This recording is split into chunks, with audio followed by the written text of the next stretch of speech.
Génération sainte.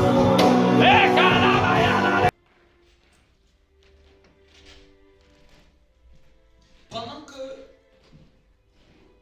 celui qui parle de la part du Seigneur parle, Dieu doit te parler. Mais la plupart d'entre eux, plusieurs ne savent pas les moments où Dieu leur parle. La plupart où Dieu va te parler, une phrase, une tournure du message du prédicateur va sauter à tes yeux. Va pas tomber dans ton oreille comme tout le monde. Tu ne vas pas la percevoir comme tout le monde. C'est comme si tu vas sentir qu'elle est adressée à toi. Dis à ton voisin, c'est comme ça que Dieu parle. Donc ne pensez pas que c'est votre pensée qui a juste été stimulée. Dieu parle. Et c'est juste que les gens n'y prennent point garde. Quelqu'un me comprend? Il va dire une chose, il va dire une phrase, il va pousser un verset. Tu vas avoir l'impression que c'est de toi que ça parle. Tu vas avoir l'impression que je crois que c'est pour moi. J'ai l'impression que c'est ce que mes yeux ont été frappés. Tu vas être illuminé par cette parole. Et automatiquement, il faut la saisir. Automatiquement, il faut la noter. Automatiquement, il faut la revoir. Car c'est l'instruction de Dieu pour toi. Amen. Vous savez, quand on prie, quand tu pries, tu pries. Quand tu pries, c'est toi qui parles à Dieu. C'est nous qui parlons à Dieu. Ce qui fait progresser quelqu'un qui prie, c'est quand il se met à prier et il a pu écouter Dieu après avoir prié. En d'autres termes, si seulement tu pries et que tu n'as pas d'instruction de Dieu, tu n'avances pas. Donc tu peux être enfermé dans la chambre, en train de prier, en train de prier. S'il n'y a pas une information que Dieu te donne, tu ne peux pas shifter, tu ne peux pas monter, tu ne peux pas passer à un autre niveau. Quelqu'un me comprend? C'est l'information qui vient de Dieu. Prier te fortifie, prier te rend fort, prier te permet de t'approcher de la présence de Dieu. Mais après avoir prié, il faut que Dieu te parle. Quelqu'un me comprend? C'est pour ça que beaucoup prient. Et ils ont l'impression qu'ils ont prié. Et leur vie n'a pas avancé. Oui, tu peux prier, ta vie n'avance pas. Parce que tu n'as aucune instruction de Dieu. Tu n'as pas compris que le but même de la prière, c'était de chercher Dieu pour qu'il y ait une instruction à faire. Le but même de prier, c'est de s'approcher de Dieu pour que maintenant tu puisses écouter Dieu. Le mois d'avril, qu'est-ce que Dieu attend de toi? Et souvent, pour écouter Dieu, demande à se disposer, se mettre à part. Durant ce mois de jeûne, qu'est-ce que tu penses que Dieu t'a dit? Si ce n'est pas clair, tu vois, jeûner en vain. Parce que ce que tu ne sais pas que Dieu t'a dit ne te permet pas de t'ajuster. Quelqu'un me comprend? On aura fait un jeûne religieux. Un jeûne sans plus. C'est pour ça que beaucoup de chrétiens souvent sont fatigués. Parce qu'ils n'ont pas une instruction de Dieu. Ou même quand Dieu leur a parlé, ils n'ont pas su que c'était Dieu qui leur a parlé. Il a cru que c'était sa propre pensée. Il a cru qu'il est tombé sur cette partie par hasard. Écoutez-moi, il n'y a pas de hasard avec Dieu. Ça n'existe pas le hasard. Même ce que tu peux penser être hasard, ce n'est pas un hasard. C'est influencé par spirituellement. C'est influencé soit du diable, soit de Dieu. Mais il ne peut pas avoir de hasard. Qu'est-ce que tu penses qu'en ce 26 mars, du 1er mars jusqu'au 26, qu'est-ce que tu penses que Dieu t'a dit? Au travers de tout ce que tu as entendu comme message, pourquoi nous prêchons? Nous prêchons pour que Dieu te parle. Hein? C'est pas juste parce que c'est une activité du pasteur. Nous prêchons pour que dans ce que nous prêchons, Dieu puisse prendre quelque chose pour te parler. Quelqu'un me comprend? Pourquoi nous enseignons? nous enseignons pour que des données de Dieu viennent à toi. Parce que sans données, sans information, il n'y a pas de direction. Rouler une voiture, sans adresse, vous allez nulle part. Vous allez tourner ça et là, mais même quand tu n'as pas mis de GPS, tu dois avoir l'intention de savoir où tu vas. Quelqu'un me comprend? Même quand tu connais le chemin, il faut que tu aies dans ton esprit l'intention de déterminer le lieu où tu pars. C'est l'adresse qui définit la manière dont on conduit. Amen. Quelqu'un me comprend? Amen. C'est pour ça que la combinaison des deux est très importante. Dis à ton voisin, à quelle adresse penses-tu aller? L'année peut passer et nous pouvons rester au même stade. Parce que l'information de Dieu n'a pas su être captée. Ou souvent même on peut capter l'information de Dieu, mais nous n'avons pas travaillé à nous conformer à cela. On est dans notre série. Tu aimeras l'Éternel de tout ton cœur. Dis à ton voisin, est-ce que tu as pu écouter Dieu au travers de ce message? Parce que si tu penses que c'est simplement un message et tu n'as pas écouté Dieu au travers de ce message, tu as raté la saison. Tu as raté l'instruction de la prochaine étape. Au fait, chaque message vient est une pensée de Dieu. Est une pensée de Dieu. À laquelle je dois maintenant commencer à saisir cette pensée de Dieu, travailler en moi, m'ajuster pour que la prochaine étape de ma vie spirituelle, j'y sois. Mais ceci, c'est l'accumulation de thématiques. Vous savez, quand on enseigne la parole de Dieu, votre cœur doit être ouvert et sensible. Là, on a chanté, n'est-ce pas? On a adoré, n'est-ce pas? On a loué, n'est-ce pas? Mais si dans la période où nous sommes en train de prêcher, tu n'es pas sensible, au fait, tu peux sortir de ce culte sans que Dieu t'ait parlé. C'est pour ça qu'il faut être très attentif quand maintenant nous parlons la parole de Dieu. Parce qu'il faut qu'il y ait une pensée de Dieu que tu captes dans l'atmosphère. Il faut que tu saisisses un ainsi dit dans ce que se dit. En fait, quelqu'un n'avance pas s'il n'a pas une parole de Dieu. Personne n'avance sans qu'il ait eu une révélation de Dieu à un certain moment donné de sa vie. Même ta manière de prier ne change pas si tu n'as pas eu une révélation de Dieu dans la prière. Qui veut avancer? Dis avec moi, je veux avancer. Dis avec moi, Seigneur, je vais être sensible à ta parole ce matin. Je prie que quelqu'un soit attentif ce matin. Je ne sais pas pourquoi j'insiste, mais Dieu veut parler à plusieurs parmi nous ce matin. Donc n'écoute pas comme d'habitude. Écoute avec l'oreille de l'esprit. Écoute avec l'attention de l'esprit. Écoute dans le but de dire quelle est la parole de Dieu pour moi ce matin. Qu'est-ce que sur quoi Dieu veut mettre l'emphase sur ma vie? Ça va être dans la bouche de son serviteur. Il va me dire de manière générale, mais pour moi, je vais le comprendre comme étant ma révélation. La parabole du sémeur. Il jeta la semence. La semence, c'est la parole de Dieu. Ceux qui avaient un cœur fermé, la parole de Dieu n'est pas tombée et n'a pas porté de fruit. Ceux qui avaient un cœur disposé, la parole de Dieu est tombée et elle a porté du fruit. Dis à ton voisin, prête attention à ce qui va se dire. Je lis encore ce verset.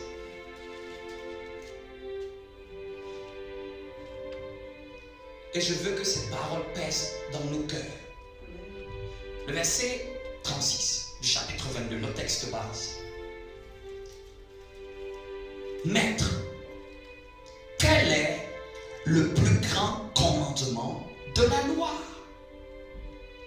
Jésus lui répondit, tu aimeras le Seigneur, ton Dieu, de tout ton cœur et de toute ton âme et de toute ta pensée.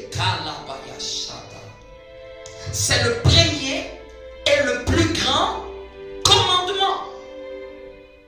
C'est le premier et le plus grand commandement. Ce que le Seigneur veut nous dire, que dans la vie chrétienne, il y a ce qu'on appelle la fondation de toutes choses. En d'autres termes, une vie chrétienne commence par des fondations. Qui parle des fondations, parle des choses qu'on ne peut pas déroger, parle des choses qu'on ne peut pas discuter. On peut débattre surtout d'autres prix comme ça, d'autres prix voilés, d'autres prix sans voile. On peut débattre de ça, mais une fondation, il n'y a aucun débat, il n'y a aucune doctrine dessus. C'est quelque chose qui s'impose à nous. Quelqu'un me comprend? En réalité, nous avons mal abordé notre vie chrétienne. Nous avons mal amorcé notre vie chrétienne. Je disais hier ou vendredi, en d'autres termes, Dieu est en train de nous dire, si celui qui ne me poursuit pas d'abord, si quelqu'un ne me poursuit pas, qu'il se trompe, il n'est pas en train de me suivre.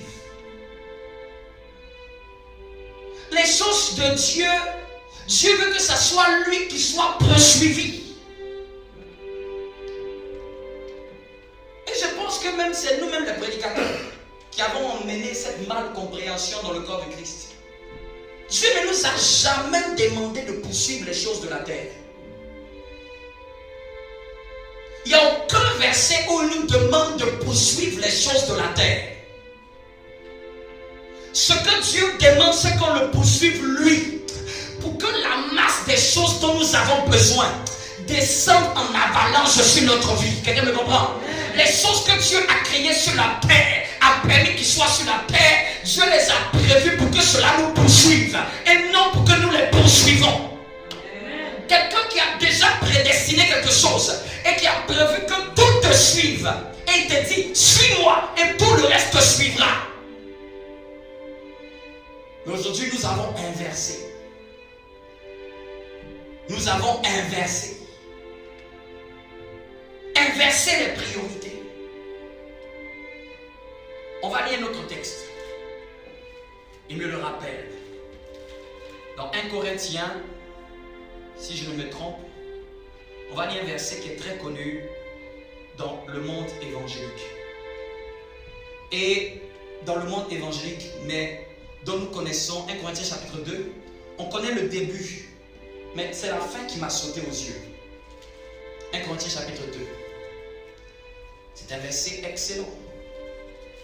C'est un verset que souvent nous citons dans nos prières. 1 Corinthiens chapitre 2, verset 9. Vous savez, la manière dont vous traitez la parole de Dieu détermine la manière dont Dieu va vous parler. Si vous voulez que Dieu vous parle, montrez beaucoup plus d'attention à la parole de Dieu. Quelqu'un me comprend? Si vous voulez que Dieu vous parle plus, donnez beaucoup plus de concentration et de respect et d'honneur quand même vous êtes dans votre temps de méditation. D'ailleurs, il me dit, rappelle une chose.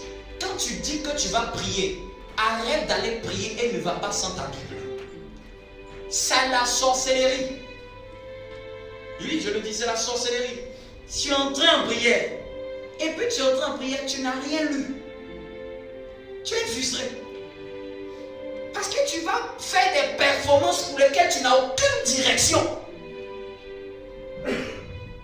Tu donnais des coups de poing dans le vent. Ça t'épuise toi. Aujourd'hui, c'est ce que les chrétiens nous sommes habitués à faire. Donner des coups de poing dans le vent. Dans le vent. Dieu doit te donner la cible où tu donnes ton coup de poing. Donc, en tant que tel, ne prie pas de ton propre chef. Prie avec la révélation. Scanne les Écritures jusqu'à saisir une parole pour laquelle tu vas prier. Écoute un message jusqu'à ce que tu saisisses un sujet de prière pour lequel tu vas prier. Quelqu'un me comprend? En fait, prier sans direction, c'est prier pour rien. Donc quelqu'un peut s'enfermer dans sa chambre en prière, en prière, en prière. Et puis, à la fin du temps de prière, changé dans sa vie. Il a même jeûné et prié. Le jeûne est de Dieu. La prière est de Dieu. Mais il lui a manqué une combinaison. Quelqu'un me comprend? Il lui a manqué une combinaison. Il a pris le sac à dos, porté les bottes, mais il n'a pas pris la carte. Quelqu'un me comprend? Il n'a pas pris la carte. Du coup, il va perdre tout le monde.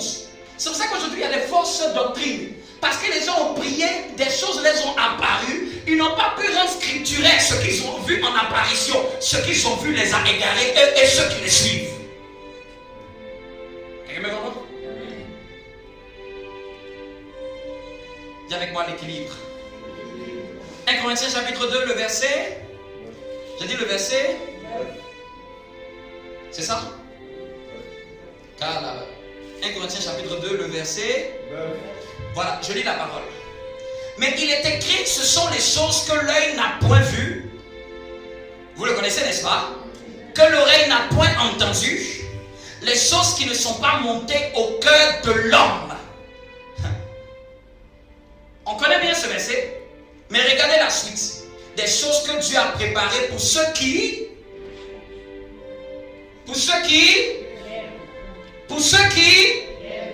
Donc ce verset ne s'applique pas à ceux qui ne s'appliquent pas à aimer Dieu. On aime bien dire les choses qui ne sont pas montées dans le cœur de l'homme.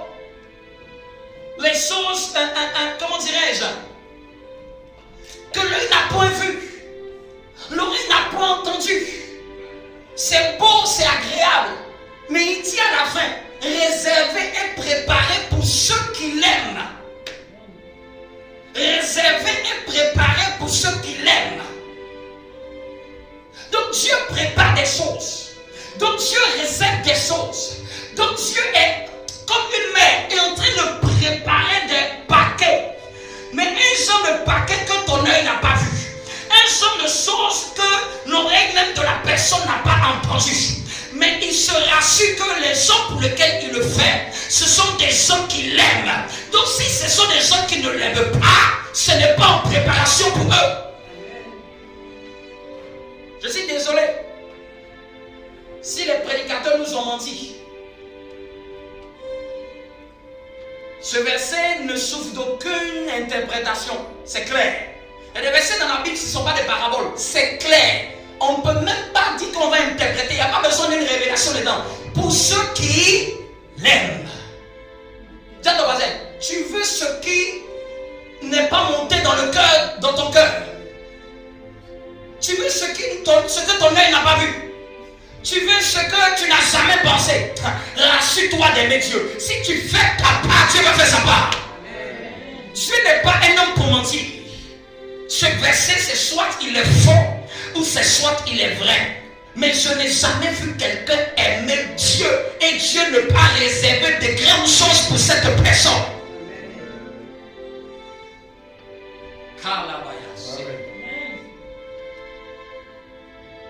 Que nos compréhensions changent. Je dis que nos compréhensions changent. Réserver des choses, c'est avec moi, des choses. Ça, c'est un avantage de ceux qui aiment Dieu. Des choses sont préparées pour eux. Oui, quand tu aimes Dieu, des choses sont préparées pour toi. Dieu prépare. Préparer, c'est fort. C'est-à-dire que d'avance, il est en train de s'inquiéter de ce qui va venir dans ta vie. D'avance, il est en train de dire qu'est-ce qu'on va lui donner, qu'est-ce qu'on va ajouter dans sa vie, qu'est-ce qu'on va déposer dans sa vie. Bien aimé, il y a des gens qui prient et il y a des gens qui aiment Dieu. Et il y a des gens qui, quand ils aiment Dieu, tu te demandes, mais comme si le ciel a signé un pacte de grâce dans sa vie. Tu ne peux pas aimer Dieu et souffrir du manque. C'est moi qui te le dis. Tu ne peux pas aimer, t'engager à aimer Dieu et être abandonné, toi et ta famille. Jamais. Donc voici un avantage. Si quelqu'un veut connaître un avantage de pourquoi il faut aimer Dieu, voici un avantage. Dieu prépare. Il met les ingrédients. Et il se rassure que même ce que tu as pensé soit au-dessus. Ça sort au-dessus de ce que tu as pensé. Donc il est en train de dire, si tu n'as que seulement les choses que tu penses, c'est encore trop bas. Si tu n'as que seulement les choses qui sont venues dans ton cœur, c'est encore trop petit. Parce que ce que Dieu fait, ton cœur même n'a même pas pensé à voir ça. Regardez comment l'être humain est limité. Tu penses à ceci, Dieu dit, ça c'est toi, ta tête qui a pensé à ça. Est-ce que tu sais que ce que moi je vais te donner, même ton cœur n'a pas pensé à ça? Même dans tes rêves, tu n'as pas vu ça. Et ça vient dans ta vie, tu te demandes, mais même dans mon esprit, je n'ai jamais imaginé ça. Ce que Dieu veut te donner est très loin de ce que tu penses. Toi, tu peux penser un, Dieu peut penser 1000. Toi, tu peux vouloir 2, Dieu peut vouloir 2000 pour toi. Amen.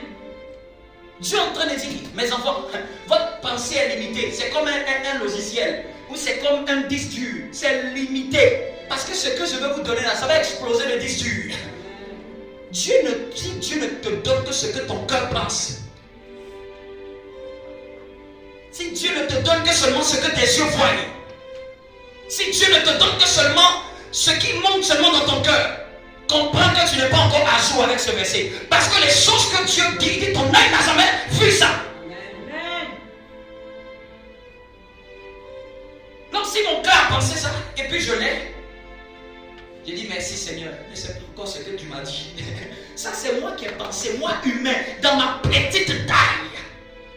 Dans mon infériorité, j'ai quelque chose dans le cœur et c'est ce que le ciel fait. C'est que toi, le ciel, c'est que tu es limité. Ce que Dieu veut nous donner, il dit même dans ton cœur, tu n'as même pas encore pensé ça. Imagine, c'est que Dieu veut se laisser le droit de penser à ta place.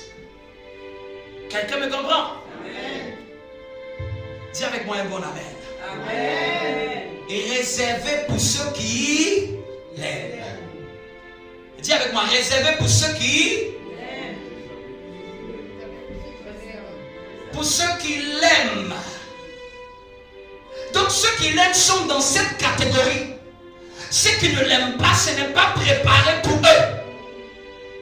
Tout le monde peut venir dans le Seigneur. Et on a vu dimanche dernier, il y a deux amours de Dieu, deux types d'amour de Dieu. On a vu que l'amour dont Dieu nous a aimés, c'était l'amour pour nous sauver. Et on a lu, on va revoir ça, ça va nous donner encore un autre avantage d'aimer Dieu. C'est dans Jean 14, 21. Un autre avantage. Donc, quelqu'un a compris, quelqu'un a vu un avantage d'aimer Dieu? C'est ce que mon œil n'a pas vu. Ce qui n'est pas monté dans mon cœur, c'est ce qu'il va préparer. Il n'a pas dit toi tu vas préparer les choses que lui a préparées. Donc Dieu va devenir ton préparateur de commandes. Je vous le dis, il faut qu'on apprenne à connaître bien ce Dieu-là. Il faut qu'on apprenne à connaître bien ce Dieu. Ce Dieu est redoutable. Jean 14, 21. On avait vu encore un autre avantage. Il dit, celui qui a mes commandements et qui les garde, c'est celui qui m'aime, et celui qui m'aime sera aimé de mon Père. Et j'ai dit que cet amour qui est mentionné ici n'est pas l'amour de Jean 3,16. Parce que Jean 3,16, c'est au passé, c'est Dieu a tant aimé. Quelqu'un me comprend? Mais ici, il dit sera aimé. Donc cet amour est un amour conditionné. Donc c'est pour ça que je disais qu'il y a deux types d'amour de Dieu. Il y a l'amour qui est inconditionnel et il y a l'amour qui est conditionné. Là je n'interprète encore rien. Celui qui m'aime sera aimé de mon Père. Cela sera quel temps? Au futur. Quelqu'un me comprend? Donc c'est que ce n'est pas un amour qui est manifesté tout de suite. C'est un amour qui dépend de la mention précédente. C'est un amour qui est la conséquence de l'amour précédent de la personne envers Dieu. Celui qui m'aime sera aimé. Celui qui m'aime sera aimé. Je dois d'abord l'aimer maintenant. Et son amour va venir plus tard. Mais cet amour-là, c'est un amour plus encore grand. Ce n'est pas l'amour du salut de Jésus. L'amour du salut de Jésus, ça n'a pas dépendu de quelque chose. Quelqu'un me comprend? Quelqu'un me comprend? Mais nous allons voir. Il dit, mon Père sera aimé de mon Père, je l'aimerai et je me ferai connaître à lui. Dans Jean 3,16,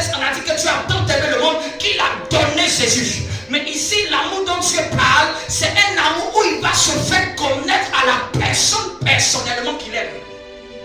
Quelqu'un me comprend? Pour Dieu a tant aimé, c'était le monde. Mais ici, je me ferai connaître à lui. On n'a pas dit au monde. Donc ce amour est un amour personnel de Dieu envers une seule personne. Dieu a tant aimé le monde qu'il a donné son fils. Mais ici, il dit, je me ferai connaître à lui. Moi-même, je vais entrer dans sa chambre. Je vais me faire connaître à lui. Il va me toucher. Il va découvrir des choses en moi. Il va avoir accès à mon intimité. Il va découvrir ce que je veux faire. Il va découvrir mes projets, mes desseins et mes voies. Il va entendre des choses qui n'est pas permis à tout le monde d'entendre. Quelqu'un me comprend? Et je redonne cette image. Nous tous ici ensemble de l'amour du Seigneur, n'est-ce pas? Il y a des choses importantes de ta vie. Est-ce que ça tout le monde te dit?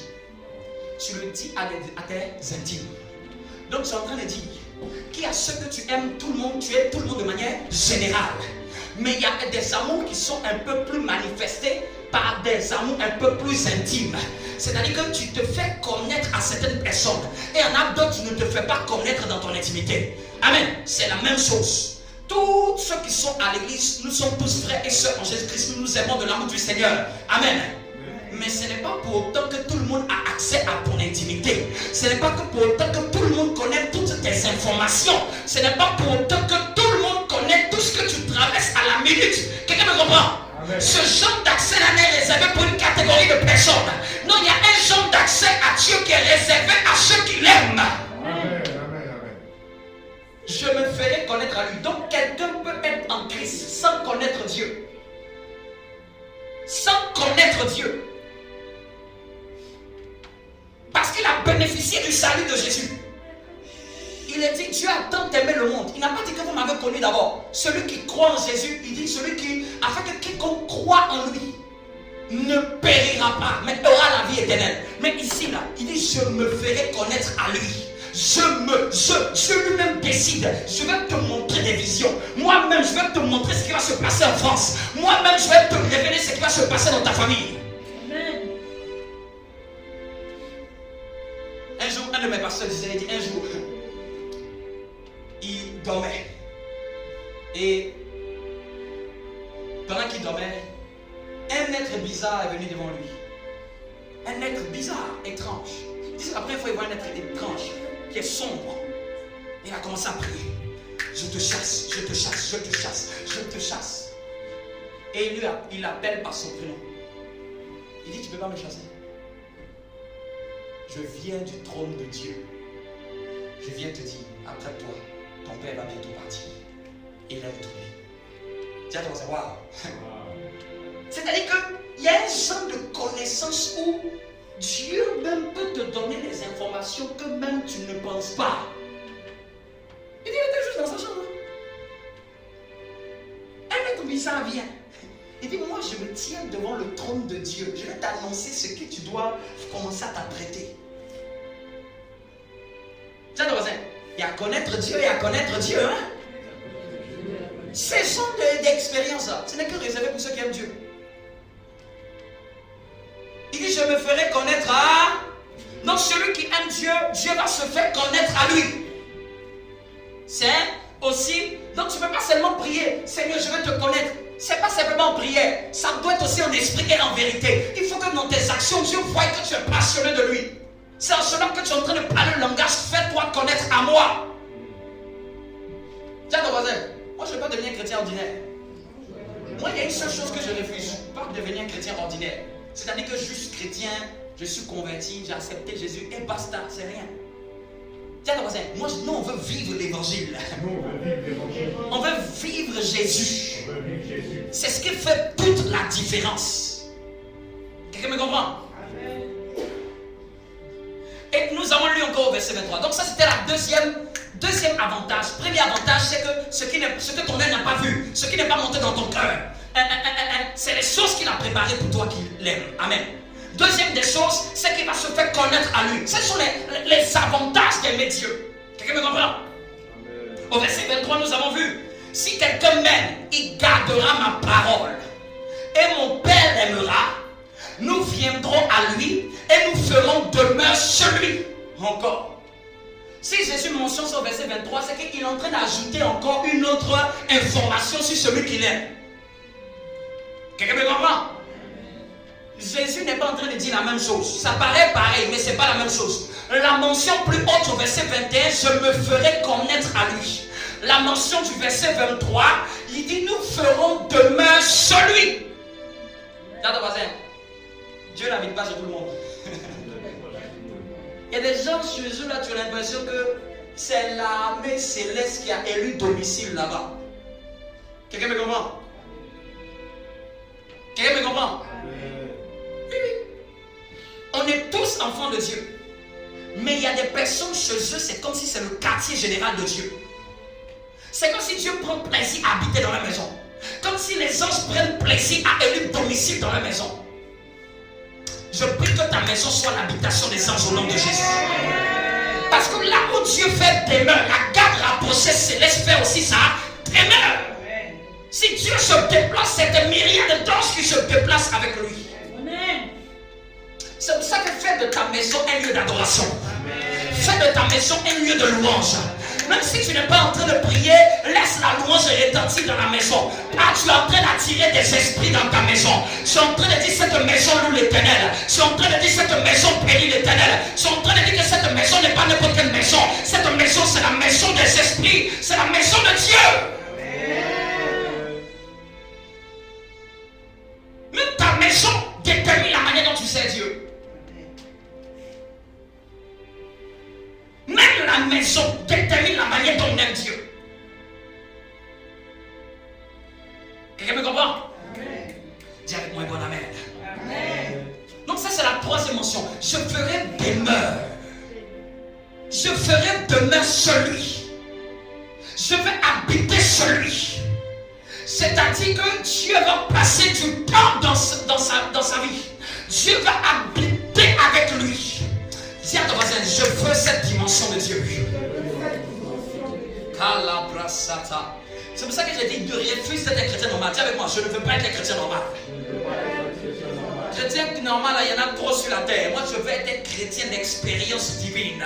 Je veux vivre l'évangile. Je veux vivre Dieu. Je veux vivre Dieu. Je veux être l'ami de Dieu. Je veux fréquenter Dieu. Je veux fréquenter l'atmosphère des anges, l'atmosphère de Dieu. Bien aimé. On a trop mis l'accent sur les démons. Il est temps que Dieu te parle. On a trop mis l'accent sur le diable. Nous voulons demeurer dans l'atmosphère de Dieu. Nous voulons attirer la présence de Dieu. Nous voulons attirer la présence des anges. Mais les anges ne te choquent pas. Parce que ceux qui doivent être avec nous, ce ne sont pas les démons, ce sont les anges. Par la baya. Bien-aimé, cherche Dieu de sorte que même un jour ton âme se révèle à toi. Et qu'il m'apparaisse et qu'il dit, je m'appelle tant. Je suis venu de Dieu pour te garder et te consoler. Je suis avec toi, même si tu ne me vois pas. Il y a des gens qui ont vécu ces choses. Des gens qui ont vécu ces choses. C'est-à-dire que tu es tellement en train de chercher Dieu qu'un jour, même un de tes anges dit, Seigneur, il faut qu'on se révèle à lui. Il faut qu'il sache qu'il n'est pas en train de prier en vain.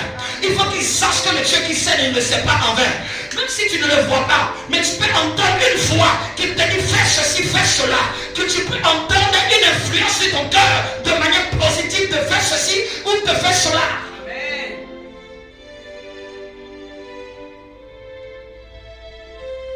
Kalabaya.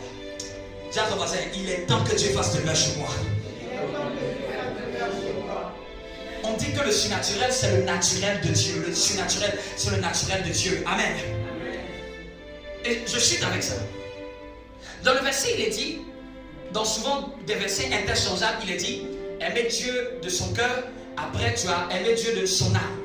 Et après, tu as aimé Dieu de tes forces. Amen. Ou dans d'autres versions, c'est dit, aimer Dieu de toutes tes pensées. Que ce soit aimer Dieu de toutes les pensées ou aimer Dieu de toute son âme, c'est la même chose. Parce que les pensées sont dans l'âme. Quelqu'un me comprend? Mais qu'est-ce que aujourd'hui je vais toucher? Je vais beaucoup toucher sur aimer Dieu de tout son cœur. Mais je vais mettre un parallélisme des nuances entre aimer Dieu de tout son cœur et aimer Dieu de toutes ses forces. Parce que la Bible ne peut pas dire trois mentions pour rien.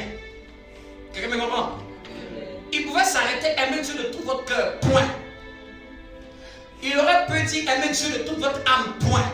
Mais s'il a dit aimer Dieu de tout votre cœur, aimer Dieu de toute votre âme et aimer Dieu de toute votre force, c'est que dans les trois il y a des nuances. Dis avec moi des nuances. Des nuances. Aimer Dieu de toute son âme, c'est quoi? Dis avec moi, c'est quoi? Aimer Dieu de toute son âme. Dans l'âme, pour ceux qui ont fait l'école, il y a trois choses. Il y a les pensées, il y a les désirs ou les volontés, et il y a les émotions. Quelqu'un me comprend? Amen. Quand Dieu dit de nous aimer, de l'aimer de toute notre âme, il est en train de dire que nos désirs soient sur les désirs de Dieu. Nos plans et nos projets doivent aller dans l'intention divine. Parce que nous pouvons être en Christ, mais nos plans ne sont pas sur les choses de Dieu. Nous pouvons être en Christ, mais nos intentions, nos projets n'ont rien à voir avec l'intention de Dieu. Je veux dire à quelqu'un, si tu commences à faire de tes plans et de tes projets, dans tes plans et de tes projets, commence à voir le plan de Dieu, c'est sûr que Dieu va t'accompagner dans ce plan-là. En fait, je vous dis, ayez des projets qui participent à la promotion du royaume. Ayez des intentions qui vont glorifier le Seigneur. Ayez des buts dans lesquels le nom de Dieu soit glorifié. David était dans sa chambre. David a commencé à penser à un projet. La maison de l'Éternel est dans une tente. J'ai envie de construire une maison pour Dieu. Personne ne lui a dit. Il a eu un projet de construire une maison pour Dieu en pierre.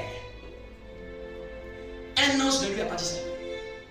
Mais il a eu une intention. Maintenant, cette intention, ce n'était pas de se construire une maison lui. Lui-même, il avait fini d'avoir sa maison. Il dit, hey, comment moi qui suis humain, là, j'ai une maison? Et puis Dieu, c'est dans les tentes qu'on met l'arche de l'alliance. Il dit, non, il faut que je construise une maison. Il appelait le prophète en ce temps-là. Et Dieu a dit à David, dans toute la terre, là, c'est à moi tu as pensé à faire une maison. À cause de ce que tu as dit. Plus jamais ta descendance va manquer le royaume. Si quelqu'un veut savoir, Dieu a dit quelque chose de fort. Même s'il est impudique, même s'il ne croit pas en Dieu, je vais le mettre sur le trône. Pas à cause de toi, David. Il dit, moi Dieu, tu t'es soucié de moi. Quand vos intentions n'ont pas l'intention divine, je ne supporte pas et ne sponsorise pas ce genre de projet. C'est ça à partir de maintenant là. Demandez-vous dans ce que je fais là. Est-ce que c'est pour moi-même ou est-ce que ça va glorifier Dieu? Est-ce que c'est pour ma propre fierté? C'est pour qu'on parle de moi ou pour qu'on parle plus de Dieu? Est-ce que ça va bénéficier au royaume? Est-ce que ça va bénéficier à l'église? Est-ce que ça va bénéficier aux enfants de Dieu? Quelqu'un me comprend? Ayez des desseins dans lesquels les choses de Dieu sont glorifiées. Ayez des motivations dans lesquelles les choses de Dieu sont glorifiées. Est-ce que ça va faire avancer le royaume de Dieu? Est-ce que ça va répandre l'évangile un peu plus sur la terre? Est-ce que ça va permettre aux enfants de Dieu d'être dans la paix et dans la joie? Est-ce que ça va participer à ce que l'œuvre de Dieu avance, l'église de Dieu avance? Ayez de tels projets. Il me rappelle encore quand on parle de la femme de distinction. La femme de distinction voyait un homme chauve qui passait tous les jours devant sa porte. Il passe, il marche, il passe, il fait des allers-retours des kilomètres. Elle dit à son mari, lui là, ça doit être un homme de Dieu. Elle dit à son mari, on a une chambre. Est-ce qu'on ne peut pas lui dire qu'il vienne dormir là-bas? C'est pas un projet qu'elle a eu une révélation. Bien aimé, n'attends pas d'avoir des révélations. Mais ce qui va être une révélation, c'est une révélation où Dieu est honoré dedans. Amen. Au début, viens te reposer. Après, elle a dit à son mari, on peut faire une chambre en haut qui reste un peu plus longtemps. Elle a fait une chambre en haut. Et quand son service est terminé, lui-même avant de partir, il dit, qu'est-ce que tu veux qu'on fasse pour toi? Tu veux qu'on parle au roi? Donc il avait des relations sur le roi et ça ne va pas. Et c'est là que lui-même, son serviteur dit, ici là, il n'y a pas d'enfants. J'ai pas entendu des enfants qui pleurent. Lui-même, l'homme de Dieu, dit, hey, il va avoir un enfant. Amen. Vous l'avez vu à la prière? Son projet incluait la chose de Dieu. Donc la grâce de Dieu est obligée de la localiser. Amen. aimer Dieu de toute son âme, c'est ça. Là, là-bas se trouve le moi. Le moi humain. Et ce moi-là, il y a notre ego, il y a notre fierté, il y a ce qui nous fait plaisir, il y a ce qui nous donne envie. Dieu ne veut pas que le moi soit honoré. Dieu veut que ce soit lui qui soit honoré. La plus grande bagarre entre Dieu et nous, c'est la bagarre entre le moi et lui. Quelqu'un peut venir à l'église, mais son moi n'est pas Dieu. Son moi n'est pas à Dieu. C'est-à-dire que tout ce qu'il fait, c'est pour lui-même l'encenser. C'est pour son propre argent. C'est pour sa propre personne. C'est pour qu'on parle de lui. C'est pour ses projets personnels. C'est pour lui-même. Dis-le, tiens ton voisin, il est temps que tu œuvres pour Dieu. J'aimerais dire à quelqu'un, il n'y a personne qui s'engage pour Dieu et Dieu l'abandonne. Il n'y a personne qui sacrifie pour Dieu et Dieu l'abandonne. Il n'y a personne qui se dévoue pour le royaume et Dieu l'abandonne. Dieu n'abandonne personne qui se dévoue pour lui. Il y a des choses pour lesquelles on prie. Il y a des choses, ceux qui sont en alliance avec Dieu ne prient pas. Dieu même les rémunère. Le genre d'alliance que moi j'ai avec Dieu, c'est une alliance que moi je ne veux pas, je ne cherche même pas à le fatiguer pour quoi que ce soit concernant ma vie. Moi, mon alliance avec Dieu, je fais pour toi et tu fais pour moi. Pour prier pour des choses qui me concernent, c'est trop me faire perdre du temps. Est-ce que tu peux te soucier du royaume? Dans l'âme, il y a des soucis, il y a des gens qui s'inquiètent pour eux-mêmes. Est-ce que tu peux t'inquiéter pour le royaume? Est-ce que tu peux te soucier pour la maison de Dieu? Les gens peuvent venir à l'église, mais dans leur âme, ils n'ont pas le souci de Dieu. Quelqu'un me comprend? Ils n'ont pas le fardeau. Dans l'âme se trouve le fardeau. C'est que ton cœur ne bat pas, ton âme ne bat pas pour les fardeaux de Dieu. Vous savez, à l'église, dans les églises, ce qui montre que souvent la plupart des gens, leur âme n'aime pas Dieu. Ils sont prompts à critiquer, ils ne sont pas prompts à réparer. Ils peuvent voir quelque chose qui est penché. Il n'est pas prompt à dire, je veux que cette chose-là se redresse. De tels fardeaux viennent dans le cœur de ceux qui ont la passion pour l'œuvre de Dieu. D'ailleurs, il me donne encore ce passage. Tabitha Dorcas. Vous pensez que Tabitha Dorcas, elle est morte. Même quand elle est morte, qu'est-ce qu'on disait d'elle? C'est que les enfants de Dieu à l'église, c'est elle qui prend ta mesure. Attends, elle te fait un beau vêtement. C'est elle qui prend, elle était aux soins. Elle ne prêchait pas. Elle n'enseignait pas. Elle s'occupait du bien-être des gens de la congrégation. Quelqu'un me comprend? Même quand elle est morte, même les gens ont dit, c'est pas possible. Tu ne peux pas partir. Ils ont dit à quelqu'un, va appeler Pierre. Ils vont aller le chercher. C'est de foutaise. Quelqu'un qui se soucie longtemps du royaume. Parti comme ça. Bien aimé, il y a des choses pour lesquelles, même si le temps était arrivé, à cause des sacrifices que tu fais pour la maison de Dieu, Dieu peut retarder le temps qui était prévu contre toi et contre ta famille. D'ailleurs, on a vu avec Ézéchias. Ézéchias devait mourir. Et quand il devait mourir, il a rappelé à Dieu. Lisez dans 2 Rois. Un prophète vient donner la prophétie à un roi. Roi, prépare-toi. Dieu dit tu vas partir. Le roi dit c'est des foutaises. Attends. Le roi dit non. Seigneur, rappelle-toi. C'est moi qui ai fait ceci. J'ai œuvré pour ça. Dieu a dit non, je ne peux pas oublier un tel sacrifice. Je ne peux pas oublier. Prophète, retourne et dis-lui j'ajoute 15 ans sur sa vie. Tu peux prolonger les jours de ta vie par la manière dont tu te donnes à Dieu. Au ciel, il y a ce qu'on appelle les balances. Même si la balance doit tomber en ta défaveur, Dieu peut regarder qu'est-ce qui est mis dans la balance. Ta dévotion pour Dieu peut changer les circonstances. Tabitha Dorcas a été ressuscité. Tabitha Dorcas, vous pensez qu'il n'y avait pas d'autres personnes qui étaient parties dans l'église là? Quelqu'un me comprend? Je dis à cause de ton amour pour Dieu que Dieu t'épargne des malheurs. Que Dieu t'épargne des malheurs. Que Dieu t'épargne des malheurs. Bien aimé, il y a des choses qui ne restent pas invisibles devant le ciel. Il y a des choses que le ciel ne peut pas rester aveugle pour ça. Aimer Dieu de toute son âme. Tu as le souci. Tu as l'inquiétude pour les choses de Dieu. Tes plans, tes projets, tu te demandes, et Dieu, et l'évangile. Arrête de faire tes plans toute l'année. Et dans tes plans, c'est que toi. C'est que toi. C'est pas bon. Ce n'est pas bon. Quelqu'un me comprend? Il n'y a que tout tourne autour de toi, de ta personne humaine. Tout tourne autour de tes acquisitions. Je dois bientôt acquérir ceci. Je dois bientôt acquérir cela. Il n'y a jamais un jour tu dis je dois faire ça pour Dieu. Je dois faire ça pour Dieu. Je dois faire ça pour Dieu.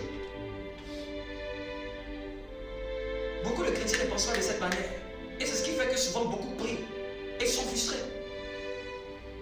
Je ne connais pas quelqu'un qui s'engage pour Dieu et qui reste dans le manque. C'est le ciel même qui va demander, est-ce qu'on ne peut pas lui donner une voiture?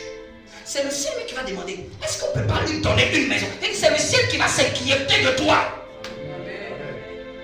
Un homme de Dieu disait, tellement en train de focaliser sur l'œuvre de Dieu, Dieu lui dit,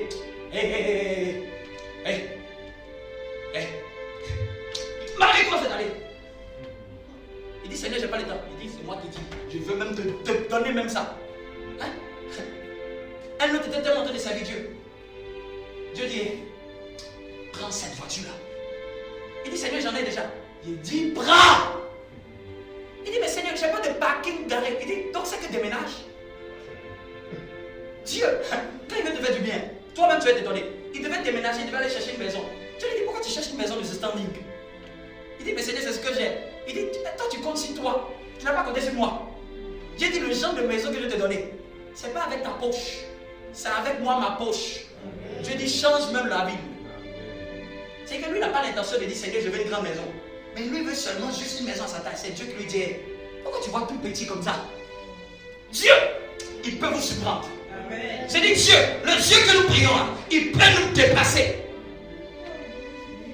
Il peut te bénir de manière scandaleuse. Amen. Regardez dans la Bible. Quand Dieu bénit, souvent c'est à exagération. Il dit ta corbeille et ta huile seront bénies. Amen. Quand Dieu bénit, il veut que même, il ne veut pas que ça soit petit, il veut que ça soit en abondance. Lui-même a utilisé le mot surabondance. Que l'abondance là-même c'est petit.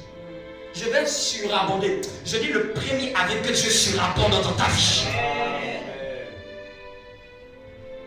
Aimer Dieu de toute son âme.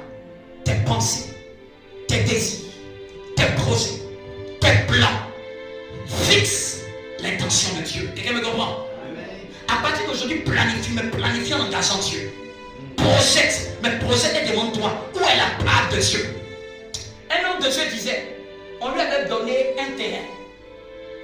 Et quand il s'est levé, sa femme lui a dit, il voulait construire ce terrain. Sa femme lui a dit, moi je sens que ça, il faut faire ça pour l'église. Il dit, mais c'est le seul terrain qu'on a, on n'a pas construit.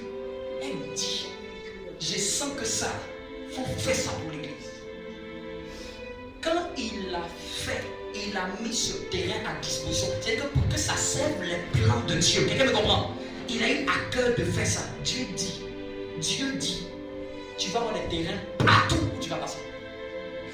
Il dit un jour le témoignage. Il dit il était dans un vol, voilà en France. Quelqu'un lui a dit, pasteur, ça va bien. D'ailleurs même j'avais un terrain même en France. J'ai cherché même à te donner depuis. Heureusement il était venu dans l'avion.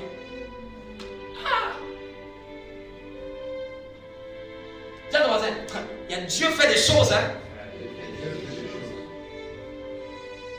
Dieu fait des choses. Abraham, 2 hommes passent. C'était l'heure du soir, l'heure de manger. Elle avait prévu 2 personnes dans la maison et les enfants. Il avait 2 hommes particuliers qui passent. Il dit, s'il vous plaît, venez et mangez ici. Dormez un peu et reposez-vous. Ils n'ont même pas demandé. Mais lui, dans son projet de préparation, il a inclus 2 personnes qui passaient, mais dont il savait que ce n'était pas des personnes normales. Quand ils ont fini de manger, et puis il était en train de peut-être nettoyer les dents, il dit, on va faire quoi ici? Et puis il commence à prophétiser. Il commence à prophétiser. Je dis, bien aimé, Dieu va t'ouvrir des portes insoupçonnées. Les choses que Dieu veut faire, on a trop prié. Il est temps que maintenant Dieu se charge de ton cas. Charge-toi de Dieu qui va se charger de ton cas. Bien aimé, moi ce que je dis là, c'est ce que je vis. Il y a des choses, Dieu me connaît. Je dis, Seigneur, c'est trop fatigant que je prie pour ces choses-là. Moi je vais faire pour toi, tu vas faire pour cette chose-là. Amen. Je Je me rappelle une période où la période où on devait faire la dot avec ma femme. Je vous donne plein d'histoires pour que ça vous parle. À un certain moment, j'ai dit, moi je ne prie plus. J'ai dit, comment tu sais que je ne vais plus prier? La seule semence que j'avais, le seul argent que j'ai, je l'ai mis ça à Dieu. J'ai dit, Seigneur, je dépose. Parce que les combats qui étaient dessus là, j'ai pris tout ce que j'avais. J'ai donné, semé ça dans un programme où Dieu m'a mis à cœur. Donc elle dit, on va prier. J'ai dit, je ne peux plus prier pour ça. C'est fini, je ne peux plus. Parce que j'ai posé une action. Et je crois en cette action. Qui me comprend? Je n'ai pas dit qu'on ne prie pas. Mais je veux dire, il y a une somme de foi que tu as avec Dieu. Tu sais que tu as posé les actes et tu sais que Dieu va s'occuper des tiens. Amen. Et tu sais que Dieu va t'accompagner. Amen. Quel exemple pourrais-je encore vous donner? Ils sont remplis dans la Bible. 3 fois le jour David, Daniel se prosternait et priait. On l'a jeté dans la fosse au lion. La Bible n'a pas dit qu'il est entré en jeûne et en prière. C'est ce qu'il faisait déjà qui a parlé dans la fosse au lion. C'est ce qu'il était déjà avec Dieu qui a honoré son nom dans la fosse au lion. Il n'a pas dit maintenant c'est le moment, pendant qu'on va me jeter dans la fosse au lion, on va convoquer la plus grande prière. Il priait déjà, il était amoureux de Dieu déjà. Et le Dieu dont il était amoureux là faisait que maintenant là, on va te délivrer de la fosse au lion. N'attendons pas qu'il y ait des défis pour manifester la foi. Marche avec l'amour pour Dieu. Et quand il y a une opposition qui arrive, tu dis, tu parles parce que tu sais en connaissance de cause l'alliance que tu as avec Dieu. Amen. Ayez une zone d'alliance avec Dieu. Tiens-toi debout. Acclame Dieu pour sa parole.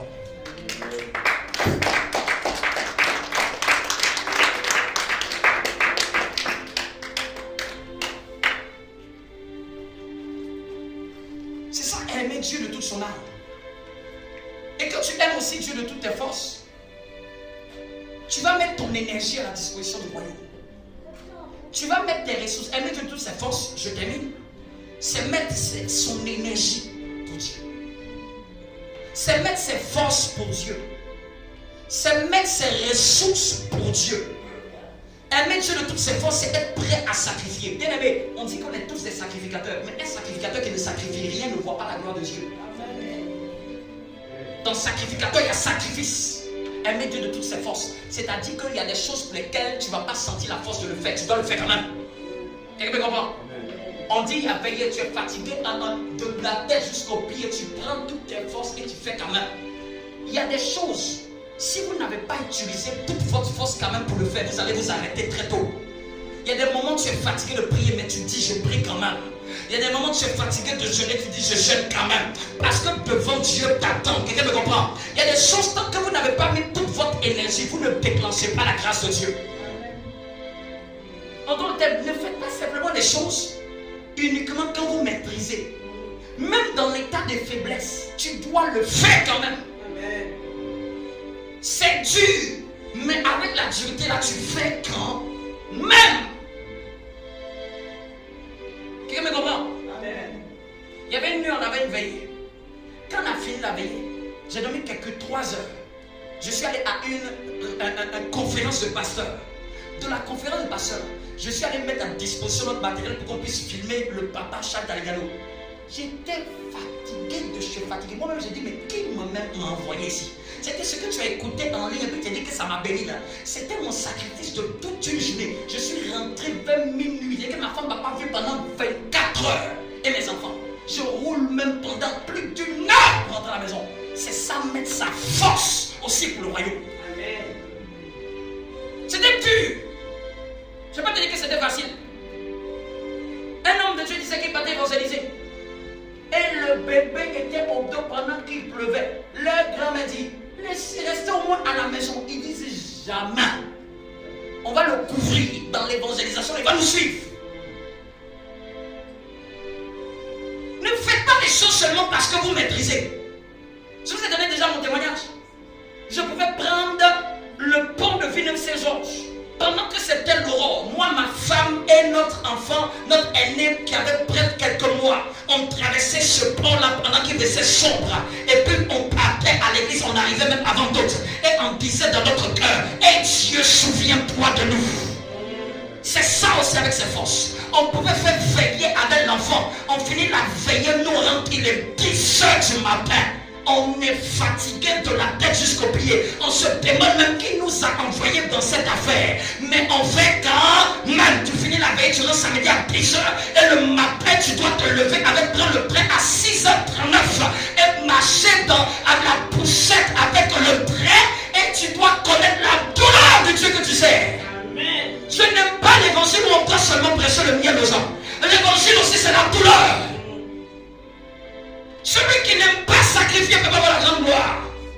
On dit tu peux venir voir, tu peux dire non, pasteur, ça c'est parce que toi tu es à l'aise. Tu n'étais pas là quand on connaissait les douleurs. Tu n'étais pas là quand c'était dur. Tu n'étais pas là quand on avait faim. On ne savait pas où dormir. Où on pouvait dormir à même le sol. Et l'évangile là, c'est aussi avec la force que tu as. C'est pas Dieu quand seulement c'est sucré. C'est Dieu quand aussi, même c'est dur. C'est Dieu.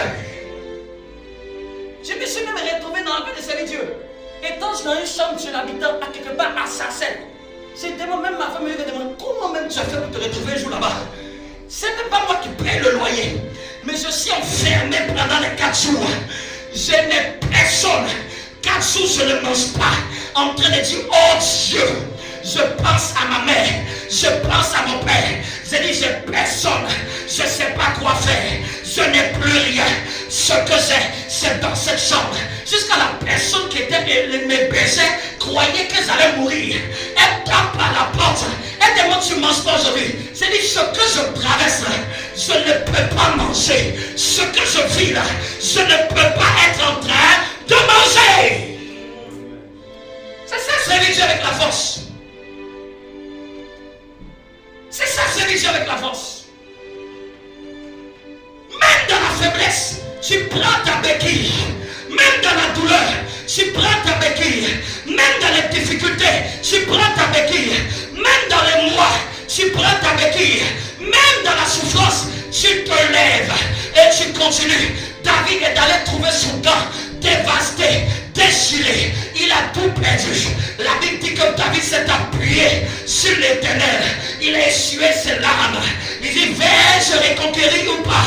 L'Éternel lui a dit, tu gagneras. Il s'est levé et il allait récupérer. Il se levait avec la force qu'il a.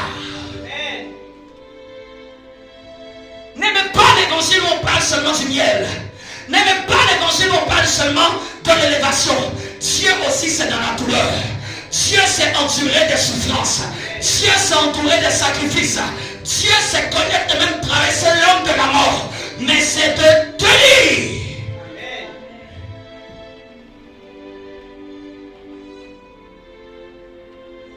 Que Dieu parle à quelqu'un ce matin. Vous savez le vrai évangile, c'est même quand tu peux être en train de traverser les pires difficultés. C'est là que tu dois prêcher au ciel. Je ne me suis pas engagé dans cette chose quand ça ira seulement. Je me suis engagé aussi dans cette affaire. Et c'est ici que je vais le démontrer. C'est dans cette épreuve que je vais le démontrer. Souvent quand je traverse une épreuve, je commence à sourire. Je commence à rire parce que je sais que mon Dieu se lèvera le dernier. Acclame Dieu très fort.